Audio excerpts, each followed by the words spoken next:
Story County, helping build Nevada's future.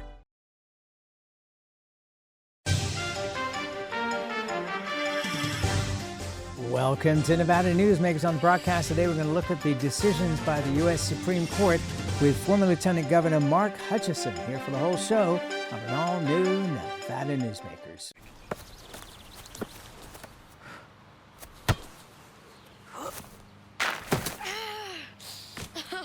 Mom!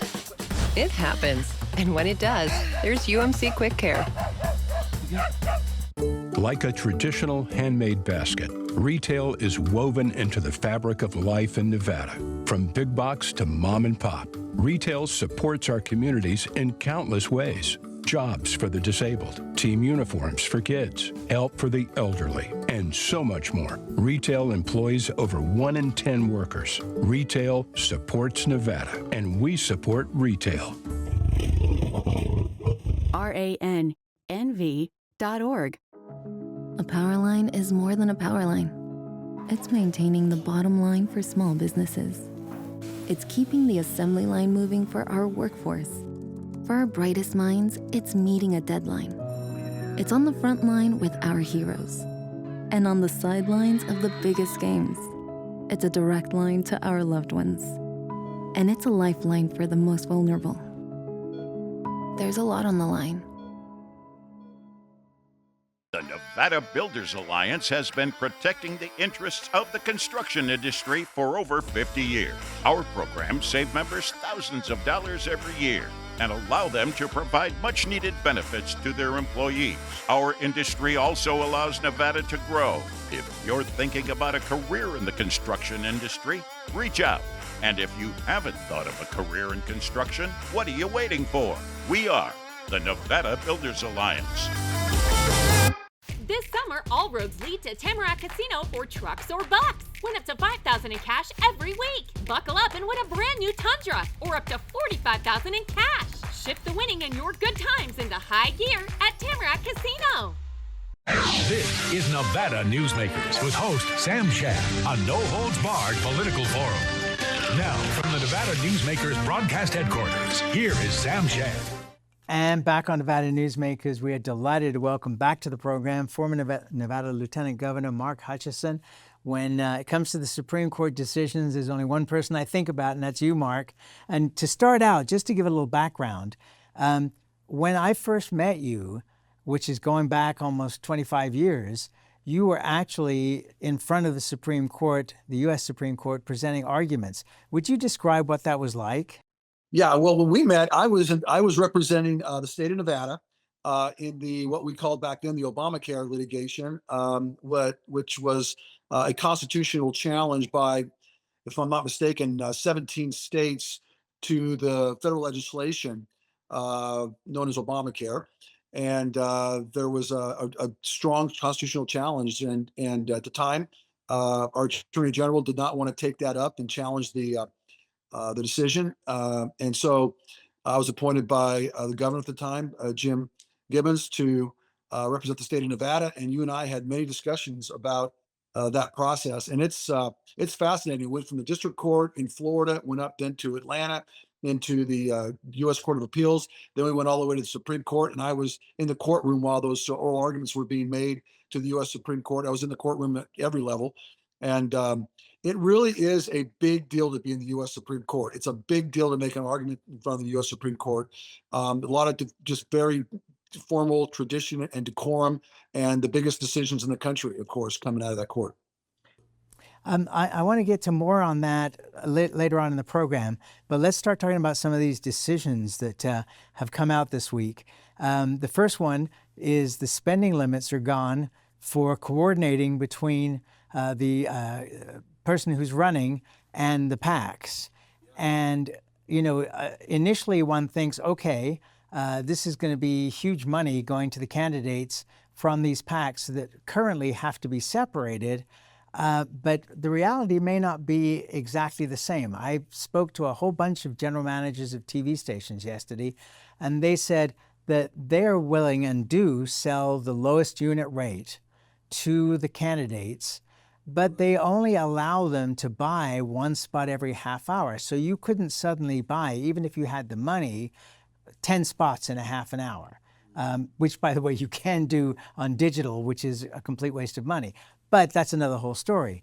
But can you use that fund now for doing things like office expenses? What other things could you use that coordinated money for? Most of the time, you're going to see that money, and it kind of gets into the nitty gritty of where that money is going to be used. But primarily, that money is used, Sam, in coordinating. Now, the parties will be able to coordinate with the candidates themselves for things like polling, things like advertising on TV, digital marketing efforts. That's the kind of thing you're gonna see, and it's primarily directed to speech because that was the basis of the opinion.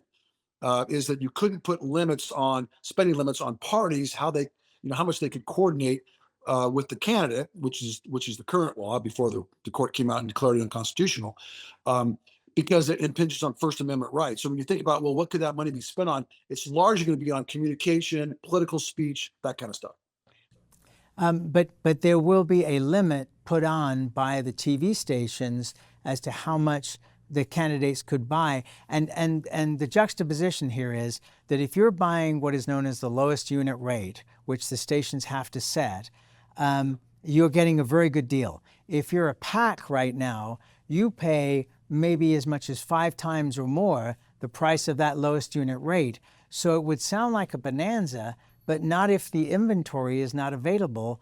They would still get bumped out and have to pay the PAC rates. Yeah, that's an interesting take that you've developed there, Sam, because the TV stations and the media will actually be able to probably moderate this more than would otherwise be the case, because they're just not going to let these big ad buys come in sequentially, like you said, and just kind of consume everybody's time just because they have the money.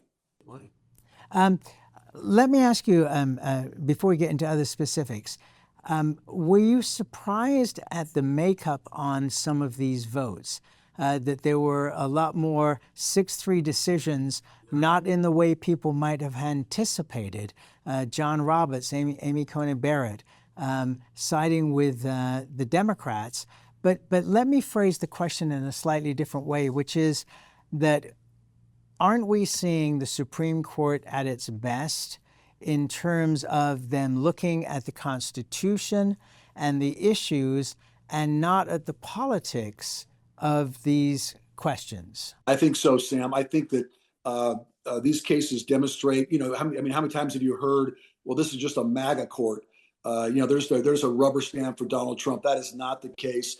It gives me a lot of comfort and appreciation for the justices who try to think through the legal issues, try to think through the constitutional issues, and decide it on legal analysis and constitutional analysis. I mean, the perfect opinion, and we're probably going to get into this, is the Lisa Cook case, the current board member of the Federal Reserve, who Trump had fired. And he thought and believed and asserted that he could fire her for really any reason, but he used as a reason an alleged mortgage fraud allegation that never even was went through any kind of a legal process. And the Supreme Court said no. The Federal Reserve is different, and you are not going to be able to fire her for any reason at all. Matter of fact, you've got to give her due process, and you've got to have specific cause that actually impact her duties. So that was Lisa Cook.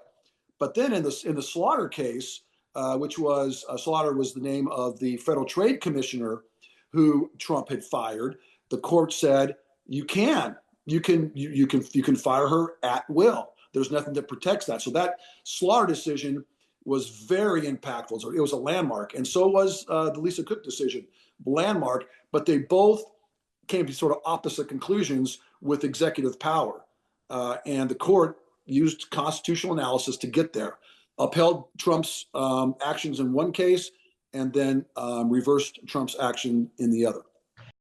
And what's always interesting about this is what's good for the goose is good for the gander.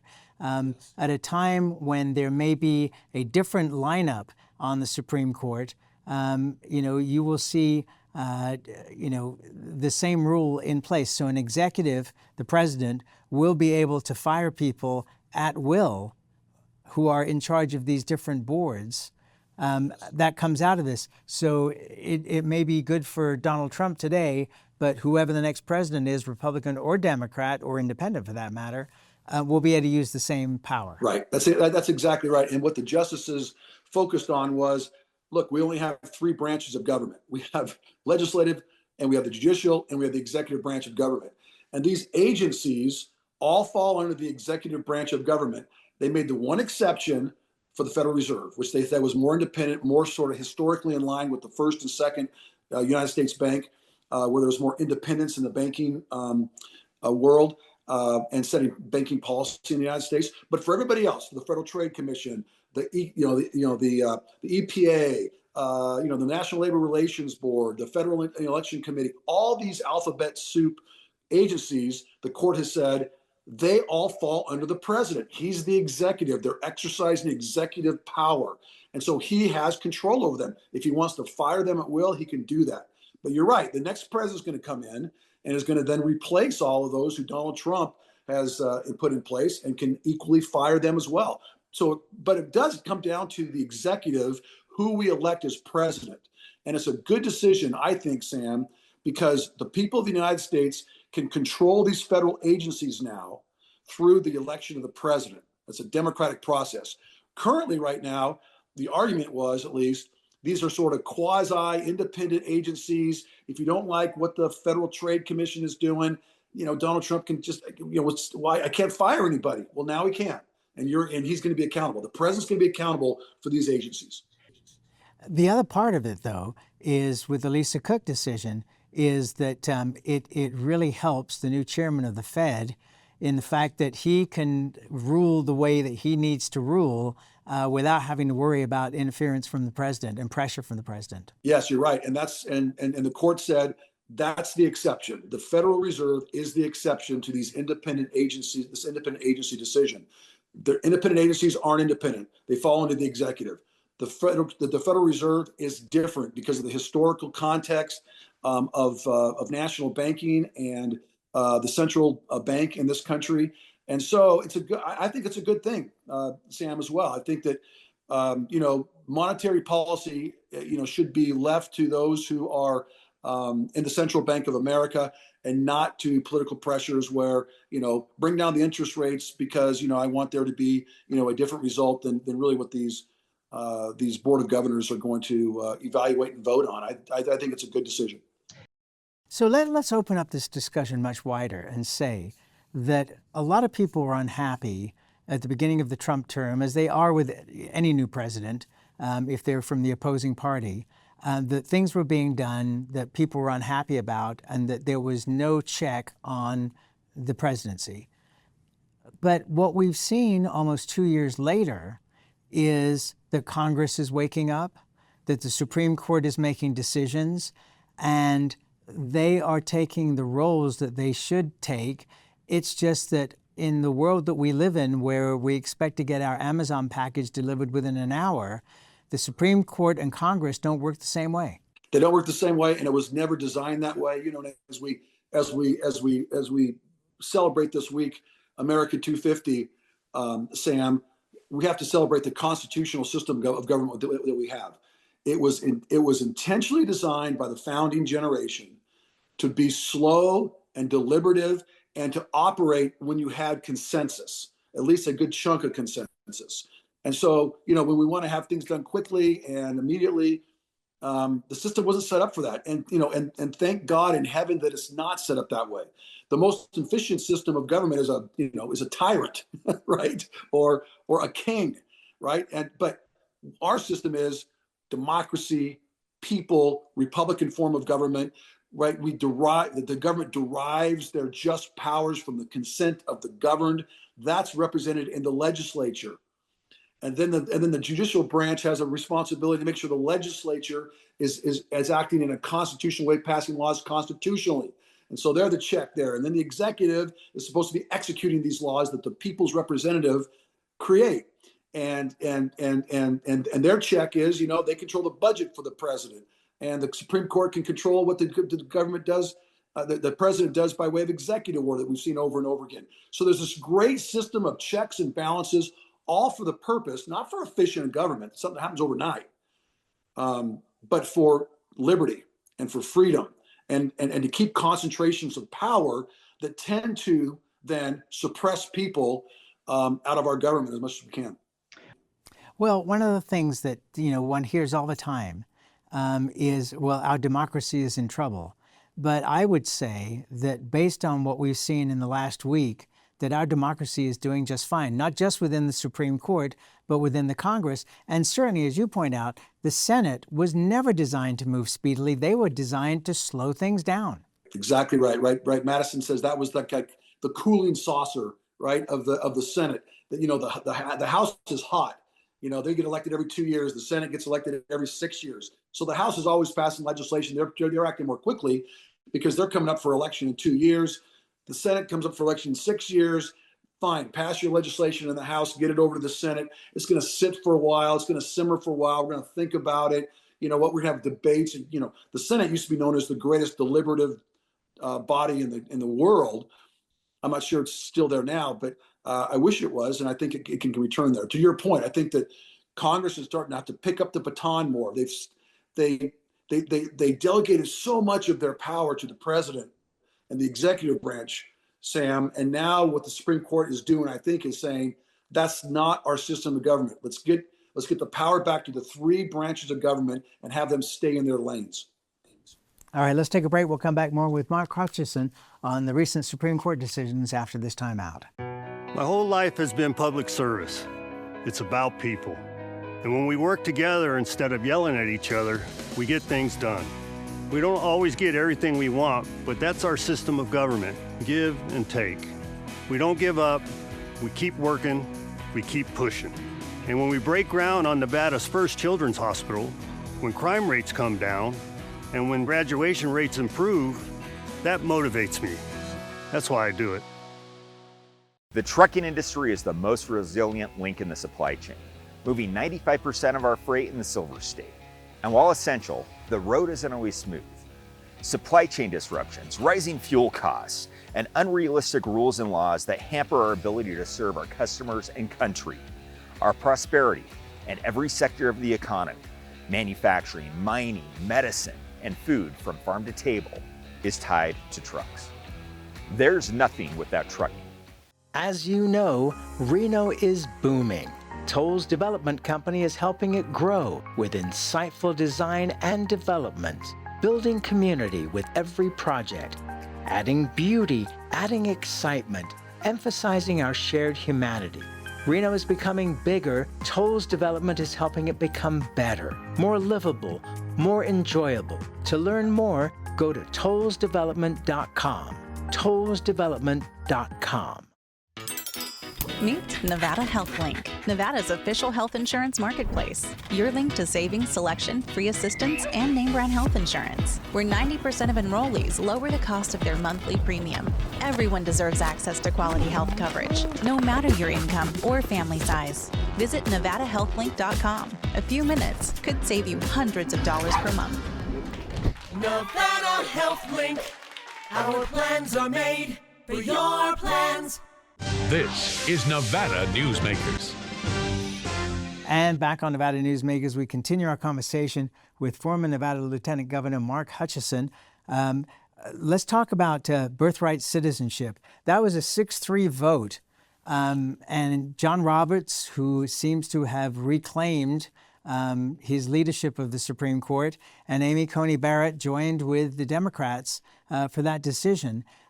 It's interesting. We're one of not that many countries that allows birthright citizenship. Most countries do not. But this has settled the issue for now, at least. Yeah, I think it's settled for our lifetime, Sam. There was a debate about what it means to have birthright citizenship. There was a view that was created under the 14th Amendment coming out of the Civil War, and that it related to Black Americans, that those who were born in America and were subject to the jurisdiction thereof would be citizens. And so that was largely and almost not completely passed in light of Reconstruction under the after the Civil War. There are others who said, no, that's not the case. It was much more expansive than that. It was literally what the words mean. If you're born in the United States and subject to the jurisdiction thereof, you are a citizen. And that historically, that's how we've treated it. And we've actually had a Supreme Court decision on that previously. And that has historically been what we've done. And in fact, it goes all the way back to England, which Justice Roberts then spent some time on with the common law and what the context was with our history and our connections to Great Britain. And so this was a major, major decision. Matter of fact, Justice Alito called it one of the most important decisions the court had ever made. He thought that the court got it wrong. Justice Robert led the court in a different direction, really the direction of historical application of the Citizens Clause in the 14th Amendment. And if somebody wants to take the time, and now you can go online and actually read these decisions and the arguments to and against, you can see that, these are not snap decisions made on political parties. There is an incredible amount of thought and research that goes into these decisions, and they may not agree, but they have certainly thought about it. They've thought about it. They've researched it. They write about it. I think the combined opinion, Sam, in this case is over 200 pages. When you include the concurrences and you include the dissents, I mean, 200 pages, that's a book, for one decision. But it was, these are justices who take their job seriously. And I really, really get concerned. I know you share my concern, Sam, when people start to really denigrate the U.S. Supreme Court. And and just start to call it some sort of a rubber stamp for anybody, or that they're just voting along political lines. Of course there are political views. Of course they have leanings right or left. I mean that's just part of who we are as human beings in America. But when you're a judge, you're supposed to judge the case before you based on the facts and based on the law, and for the U.S. and for the U.S. Supreme Court, the Constitution. And I think I may disagree with what Justice Sotomayor says, but she gives reasoned analysis for what she says. And so does John Roberts. And, what we're blessed because of that as a people. It helps with our democracy. It helps with our Republican system of government that our Supreme Court takes their job as seriously as they do. And I just think this whole week of decisions underscores the point that this is a court that takes its job seriously. All right, let's take another break. We'll be right back. 2025 is bringing big changes for Nevada businesses. If you have more than 5 employees and have been operating for 3 years or more, you must now comply with new state retirement plan mandates. The Vegas Chamber 401k plan makes it easy, offering a proven, customizable, and cost-effective plan for employers and employees to save with tax advantages. Visit vegaschamber.com to explore options and see how the Vegas Chamber can help you start saving for your future. Welcome to the Ahern Boutique Hotel, where luxury and warmth come together in the heart of Las Vegas. We take pride in offering a one-of-a-kind experience for both locals and tourists. Join us for handcrafted cocktails and an unforgettable experience. Joel's Chop House, the perfect place to savor views of the Las Vegas Strip. Satisfy your cravings at the Ahern Chocolate Shop. No smoking, no resort fees, and the parking is always free. The Ahern Luxury Boutique Hotel is your home away from home. Life just feels harder these days. Our governor, Joe Lombardo, gets that. That's why he's fighting to improve lives right here in Nevada. We want to provide for our families. Governor Lombardo cut regulations that help bring over 84,000 new jobs here, while also fighting to lower the cost of housing. And his crime bills have made our neighborhoods and schools safer. We can't control the global economy, but Governor Lombardo is fighting to improve lives here in Nevada. Thank you, Governor Lombardo. Southwest Specialties has been making the homes and businesses of Nevada beautiful for more than 20 years. Their experienced designers and craftsmen create the walkways, backyards, water features, and a variety of outdoor cooking areas that add curb appeal and value to your investment. Call today or visit them at their website and see how they can make your outdoor spaces special. Southwest Specialties, creative, distinctive, beautiful. This is Nevada Newsmakers. And back on Nevada Newsmakers, we continue our conversation with former Nevada Lieutenant Governor Mark Hutchison. The ban on transgender athletes. It's been so interesting to talk to people about this because I have concerns. Justice Kavanaugh said no student athlete on either side of the issue, whether a biological female or transgender, deserves to be ostracized or vilified, he wrote. I thought that was a very significant thing to say.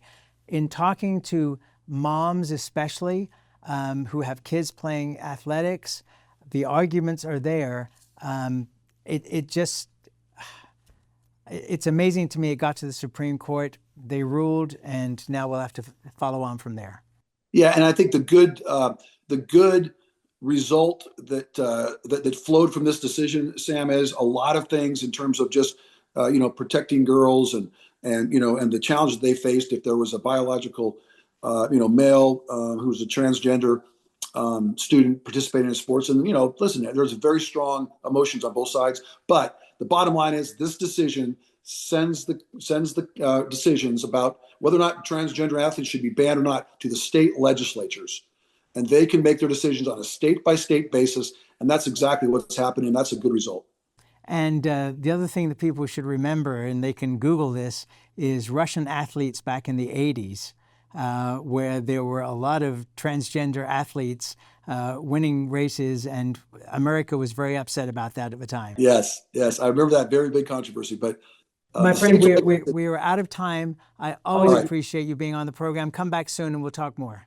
I would love to. Thanks so much for the opportunity, Sam. Thank you. Bye-bye now, and we'll be right back. Light up your July at the Carson Valley Inn. Win up to $25,000 in the All-American Progressive giveaways. $1,500 winner guaranteed each drawing night. And $30,000 in grand prize giveaways. Only at the Carson Valley Inn. You're in trouble with the law. It's easy to think you'll lose everything. But there is hope. I'm Attorney Orrin Johnson. Your first step is to hire a serious attorney with the experience to successfully navigate the legal system for you. Sometimes hope means addiction treatment instead of jail, and making sure you're treated fairly. Sometimes hope means fearless trial attorneys will stand up to the government when they get it wrong. Call or text Orrin Johnson Law. We'll make a plan. You'll take back your life. At Nevada Urban Indians in Reno, your health is our priority. Our medical clinic welcomes everyone. We accept all insurances, ensuring quality care is within reach. Nevada Urban Indians, your partners in health. We're the Peters family, 2 combat veterans, our daughter Elle, and our Liberty Dogs puppy in training, Cooper. Cooper will grow up to be a life-changing companion to a veteran with visible or invisible challenges. We're helping Cooper build focus and confidence so he's ready to support his veteran. And we know he will help bring happiness and independence to his veteran's life. So join us, become a puppy raiser, and change lives, one puppy at a time.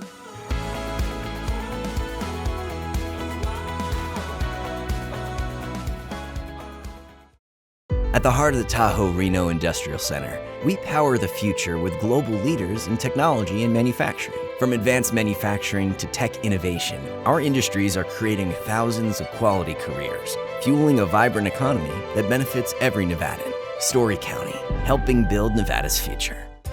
Nevada Newsmakers is available as a podcast. It's also available on YouTube anytime you want to watch or listen. Thanks for watching Nevada Newsmakers.